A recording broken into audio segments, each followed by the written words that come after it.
ఇక కేతువు బలాన్ని పరిశీలిస్తే కర్కాటక రాశి వాళ్ళకి ప్రధానంగా కేతువు రెండో స్థానంలో డిసెంబర్ 5వ తేదీ వరకు సంచారం చేస్తున్నాడు. డిసెంబర్ 5, 2026 తర్వాత ఏప్రిల్ 6, 2027 వరకు ఒకటో స్థానంలో సంచారం చేస్తున్నాడు.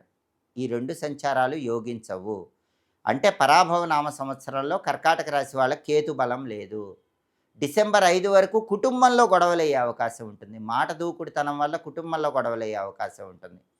డిసెంబర్ 5 తర్వాత మళ్ళీ 2027 ఏప్రిల్ 6 లోపు కేతు 1లో సంచారం చేయటం వల్ల కర్కాటక రాశి వాళ్ళకి వైరాగ్యం ఎక్కువగా ఉంటుంది. బంధాల నుంచి డిటాచ్ అయిపోయే అవకాశం ఉంటుంది.